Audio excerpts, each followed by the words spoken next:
أشهد أن لا إله إلا الله وحده لا شريك له وأشهد أن محمدا عبده ورسوله لا نبي ولا رسول بعده اللهم صل وسلم على نبينا محمد وعلى آله وأصحابه ومن تبعهم بإحسان إلى يوم القيامة.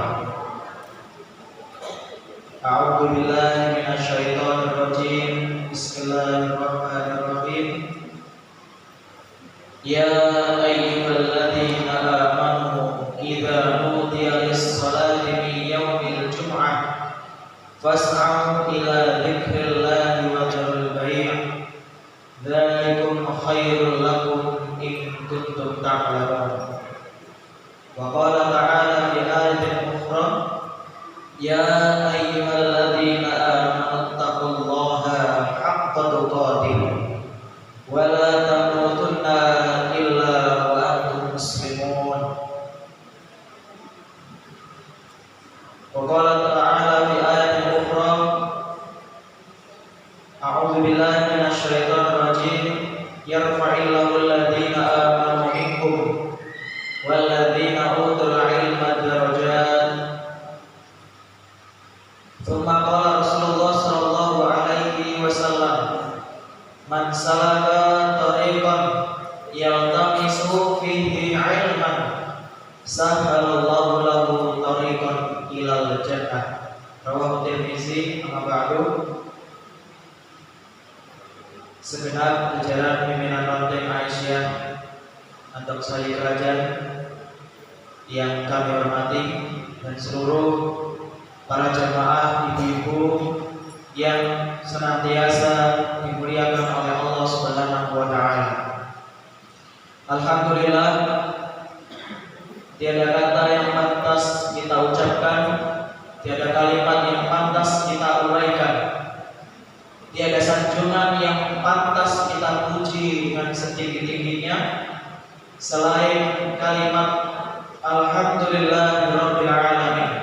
Sebagai bentuk syukur kita kepada Allah, bersyukur melalui hati, meyakini, mengimani bahwasanya semua apa yang terjadi, semua apa yang kita miliki adalah kehendak Allah. Bersyukur melalui lisan dengan memuji Allah, segala puji hanya milik Allah semata. Sehingga kemudian syukur itu kita buktikan melalui perbuatan kita. Salah satu bentuk syukur kita ketika kita beramal sholih, ketika kita hadir dalam majelis ilmu, ini juga sebagai bentuk syukur kita kepada Allah. Wa in ta'adzana rabbukum la in syakartum la azidannakum wa la in kafartum inna 'adzabi lasyadid. Maka kata Allah di ayat tersebut sudah sangat jelas. Kalau kita bandingkan dengan makhluk, sangat jauh perbandingannya. Mungkin kalau kita pernah mengucapkan terima kasih, matur nuwun, matur sembah nuwun, atau yang lainnya kepada sesama manusia, pasti jawabannya sami-sami. Terima kasih sama-sama. Matur nuwun sami-sami. Tapi kalau kita mengucapkan syukur kepada Allah, ya Allah terima kasih, maka Allah jawab, wahai hambaku, engkau mau apa lagi? Kenapa? Karena di ayat itu sudah jelas, la in syakartum la azidannakum. Siapa yang bersyukur, maka akan aku tambah nikmatnya. Maka ketika kita mengucapkan syukur sebagai bentuk terima kasih kita kepada Allah, maka Allah akan bertanya lagi, wahai hambaku, engkau mau apa lagi?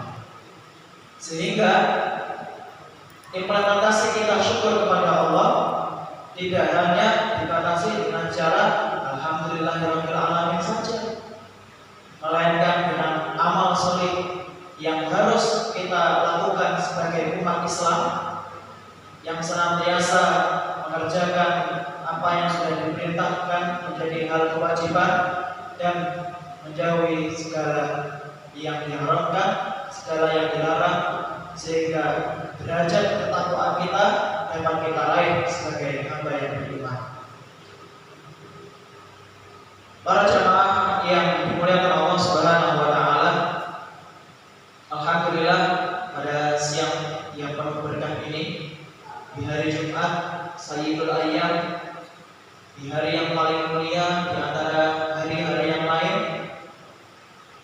Karena salah satu kemuliaan hari Jumat ini karena di dalamnya diturunkan Al-Quran.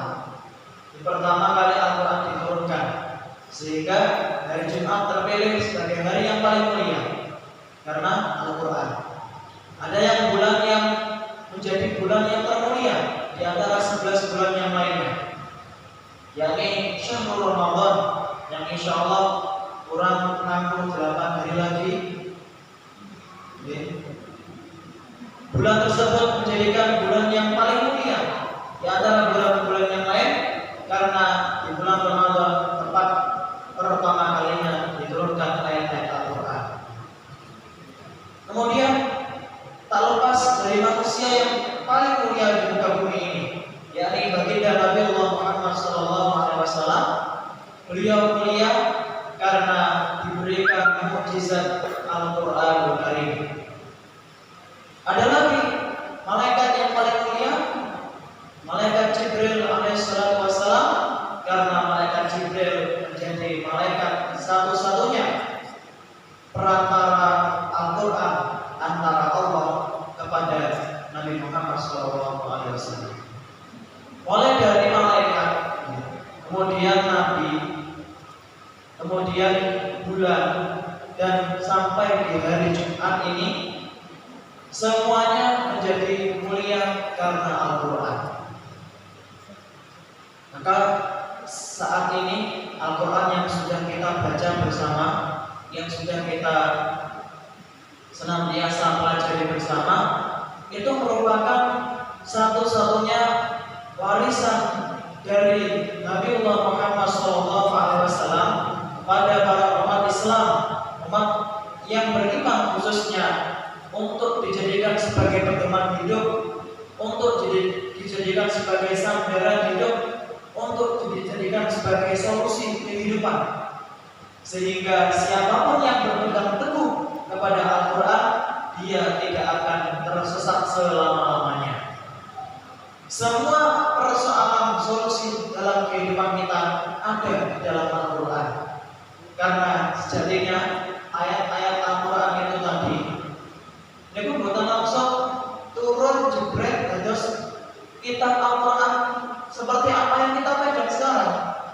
Ayat Al-Quran itu turun satu persatu, sedikit demi sedikit, tergantung apa-apa yang terjadi di atas muka bumi ini.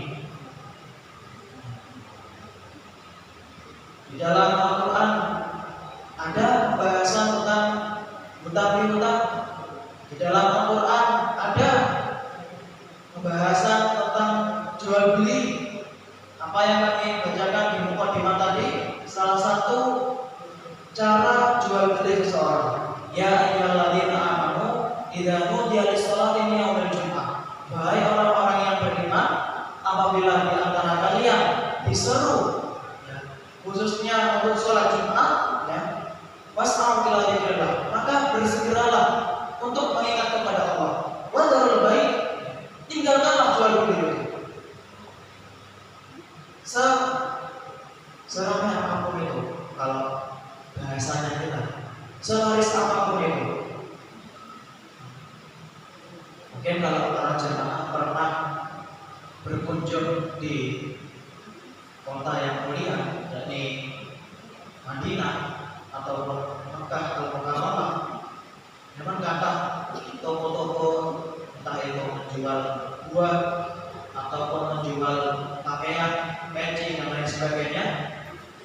Kalian pernah diceritakan oleh salah satu guru kami, itu saya sudah beli, sudah pegang yang namanya peci, tinggal mau bayar, kumandang adzan mulai terdengar. Enggak. Bahasanya seperti itu. Tidak, kita tunda jual beli ini setelah sholat. Jadi langsung tokonya ditutup, posisi pecinya, posisi barangnya sudah dipegang oleh pembeli dan uangnya belum diberikan kepada penjual. Sampai mikir si pembeli tadi, penjual apa nggak butuh uang.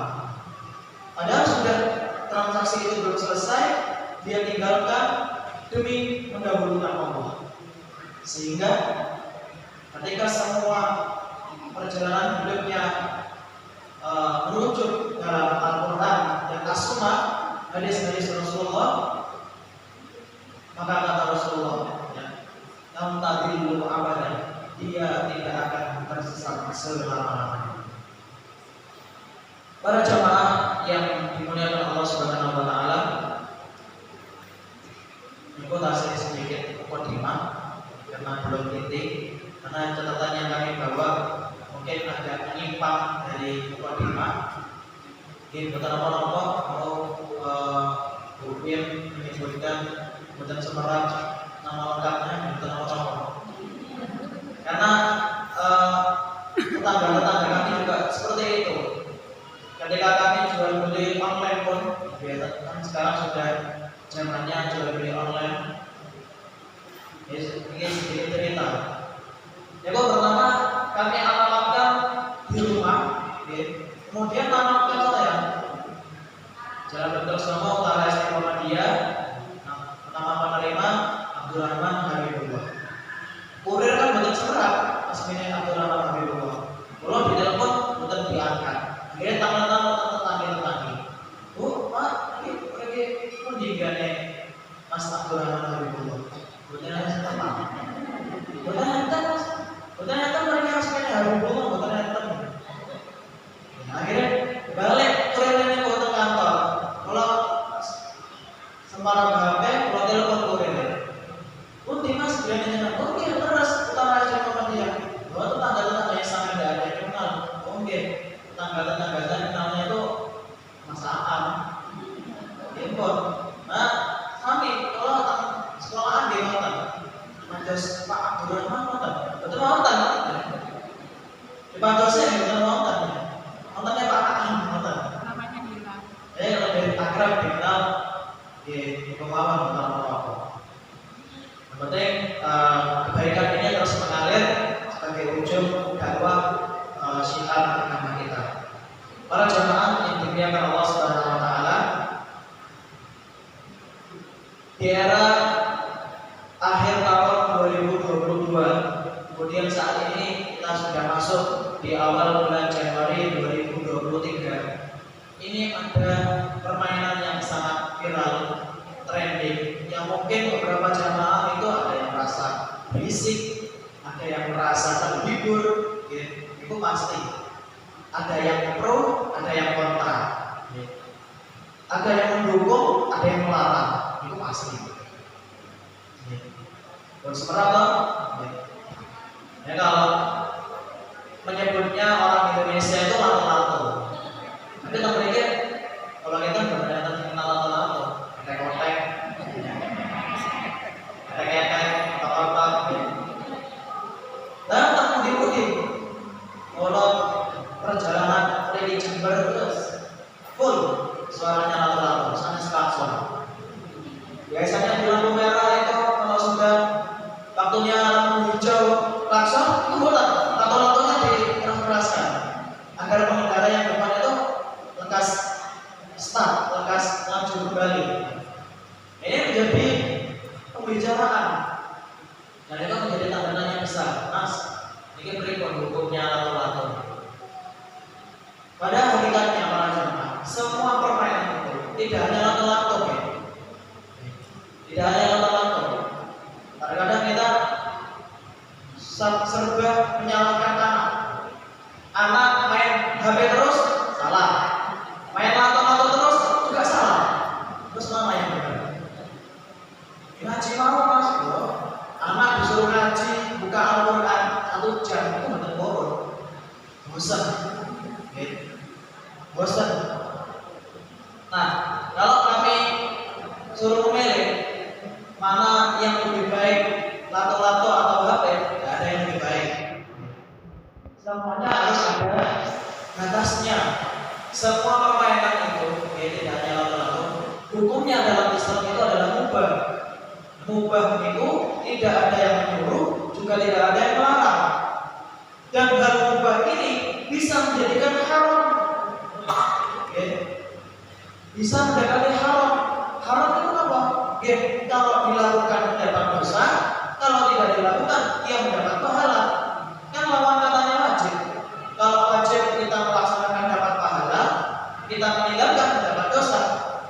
Nah, kalau permainan ini sudah menjadikan mubah, mari kita tengok, kita pantau, oke, anak-anak di sekitaran itu, permainan itu agar tidak menjadikan permainan yang haram.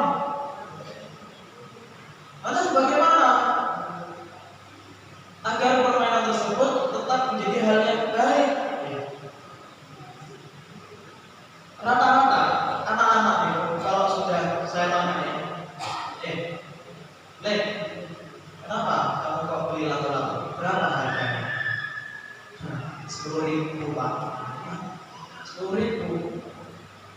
Kalau 10.000 kamu infakkan di masjid, itu pahalanya sampai kiamat tetap ada. Oh, mungkin Pak, mungkin kamu. Terus apa tujuannya kamu ikut main lato-lato? Ya ikut-ikutan Pak. Karena trending, karena lagi ngetren-ngetrennya, karena semua teman-temannya sedang main. Dan itu tidak hanya hal seperti ini, itu tidak hanya pada saat permainan saja kalau jemaah. Islam pada saat itu, pada zaman sejarah Nabi, pada saat setelah terjadi perjanjian Hudaybiyah, itu Islam dipandang sebelah mata.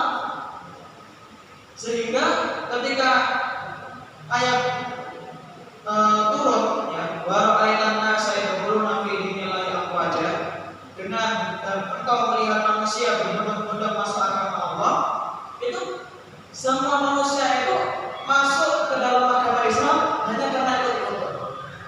Kalau saat ini bisa dikatakan sebagai Islam KTP. Ini saya merujuk lato-lato dalam Al-Quran. Ternyata ada kaitannya. Jadi umat Islam dahulu yang masuk ke dalam agama Islam itu hanya sekedar masuk, hanya sekedar ikut-ikutan, tanpa mau mengikuti ajarannya. Pokok masuk Islam. Ada teman-temannya sedang halaqah, sedang majelis ilmu, pokok ikut. Tapi kalau suruh sholat susah. Untuk umat terdahulu seperti itu. Saat perjuangannya Rasulullah mendakwakan Islam di dalam Al-Quran ada. Sehingga orang-orang yang seperti inilah yang menjadi tanda tanya besar dalam hatinya. Saat ini kita menjadi orang yang Islam itu hanya sekedar ikut-ikutan atau benar-benar Islam. Jadi kita mengikuti agama jangan hanya sekedar turunan nenek moyang. Kita mengikuti persyarikatan Muhammadiyah jangan hanya sekedar ikut-ikutan, melainkan benar-benar menjalani aturannya, benar-benar mengikuti syariatnya, sehingga ketika kita mengikuti suatu amalan tersebut, kita tahu tujuan dan maksudnya. Kisah ini pernah diperumpamakan pada seekor dua keledai, ya, dua keledai, yang dimana keledai A ini bawa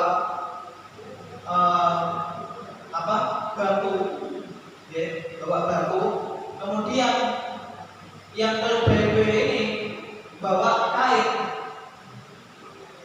Otomatis kain dan batu beratnya berbeda. Ya. Kemudian keledai A ini melewati sungai. Keledai B ini ikut-ikutan tanpa mengetahui tujuannya. Akhirnya dia seekor keledai itu mengikuti. Ketika sudah mendarat dari sungai, keledai B ini merasa keberatan. Kenapa merasa keberatan? Karena yang dia bawa adalah kain yang sedang basah.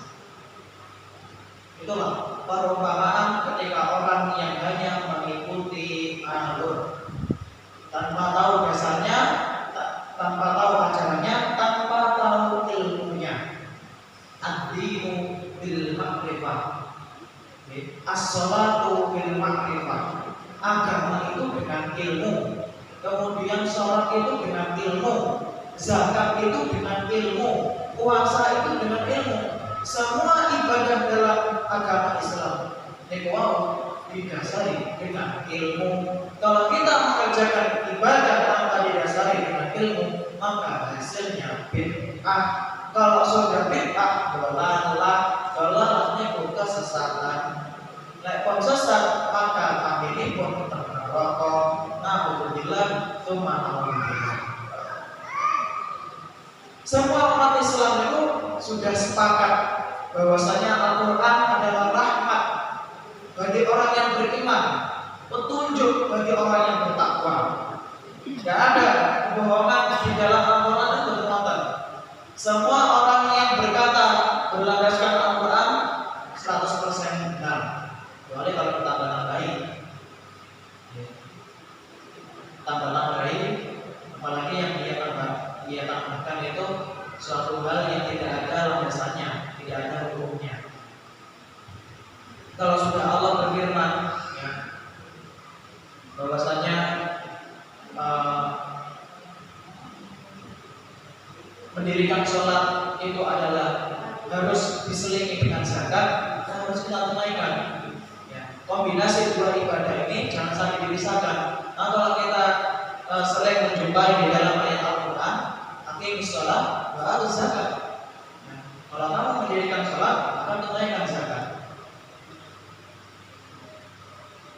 Kemudian juga ada lagi yang tidak dapat dipisahkan. Ya. Amana billahi wa amana rasul.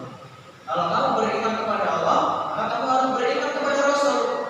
Gak bisa kita hanya beriman kepada Allah tanpa beriman kepada Rasul. Itu merupakan salah satu perbuatan orang Yahudi. Orang-orang Yahudi itu gak percaya kepada Rasul, sehingga keimanan mereka itu gak penuh, hanya percaya kepada Allah. Dan ibadahnya pun itu menggunakan pendapat mereka pribadi, tidak ada landasannya yang sesuai dengan syariat. Para jemaah yang dimuliakan Allah Subhanahu wa taala, asalnya jam 5. Oke, jam 3 persis, kita bisa waktu 10 menit balik. Kami lanjutkan sedikit. Oke. Jadi kembali kepada lato-lato balik. Oke. Permainan itu tetap hukumnya mubah. Bagaimana? Apakah bisa lato-lato itu bisa menjadi haram? Bisa. Ketika permainan itu dijadikan sebagai pendamping saat sholat. Nanti khawatir ketika sholat, Allahu Akbar, itu yang menjadikan haram. Akhirnya dia menambah-nambahkan gerakan sholat, apalagi sampai kebiasaan. Sudah tidak ada lato-latonya, tangannya tetap bergerak. Alhamdulillah. Dan sekarang kan sudah hampir 1 bulan trendingnya. Itu sambat tapi tetap dimainkan. Jangan tangan dulu. Terus abu-abu sudah menghitam sampai kata ikatan lato-lato tadi. Tapi tetap dikerjakan. Sampai kapan itu habis? Sampai trendingnya habis juga. Nanti akan muncul permainan baru lagi, entah itu apa. Dan sebenarnya permainan itu kalau kita apalagi para jamaah sekarang itu bukan permainan baru menurut kita. Kalau kita buka data, sudah di tahun 1960-an itu sampul nonton tentang Amerika. Kemudian permainan itu dilarang di negara tersebut. Kemudian di tahun 80 muncul lagi, naik daun lagi, ya. Dilarang lagi, ya. Kemudian muncul lagi, dilarang lagi, muncul lagi sekarang. Nah, nanti pasti trending ini, permainan ini akan sirna, akan habis kalau sudah ada yang larang. Kalau sudah banyak yang menjadi korban. Mungkin saat ini kita sudah mendengar berita yang sampai mengakibatkan kebutaan. Alhamdulillah. Itu suatu hal yang senang-senang menjadi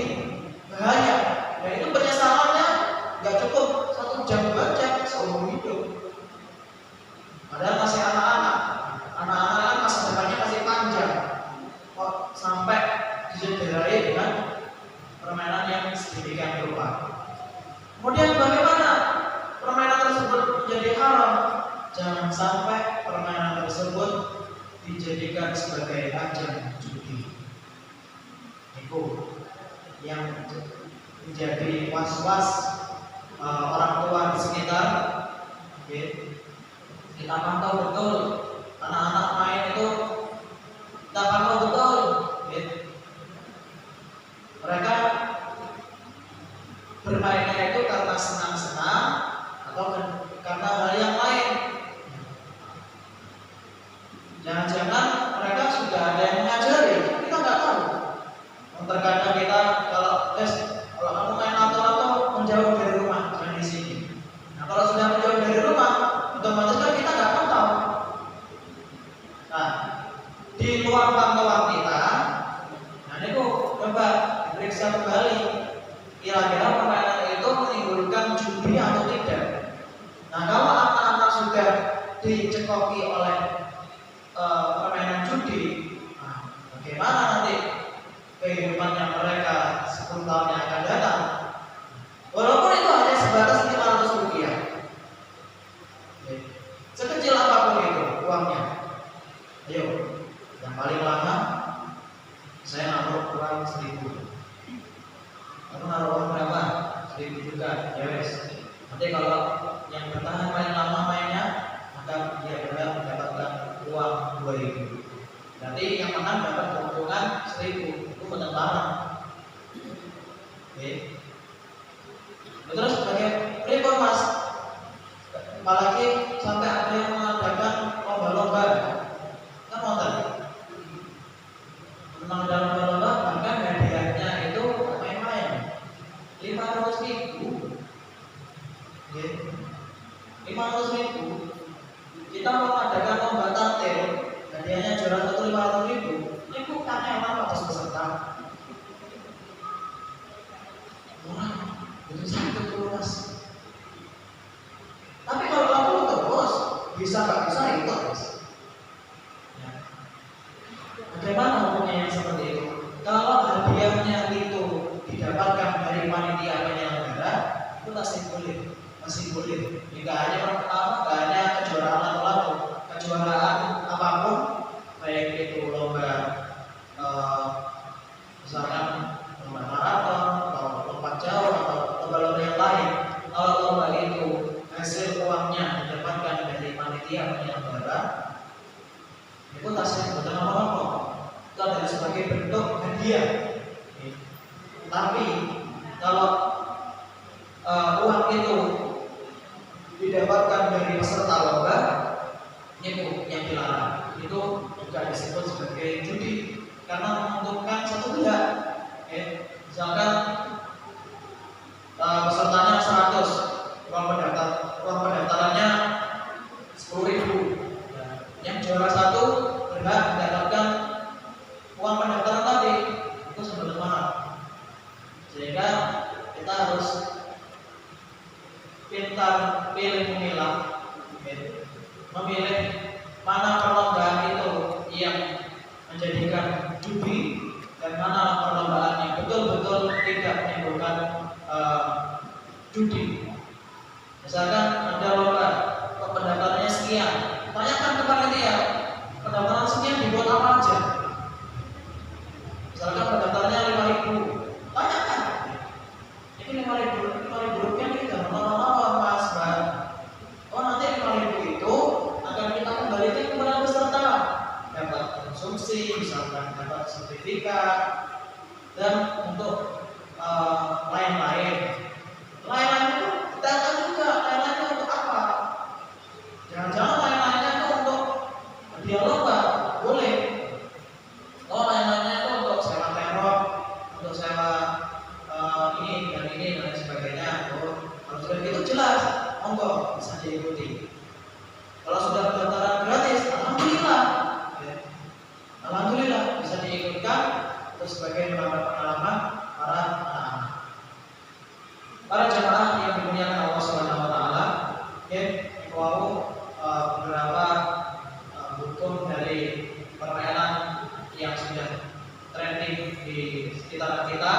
Kita berharap, kita pasti semuanya berharap permainan itu tidak menimbulkan bahaya,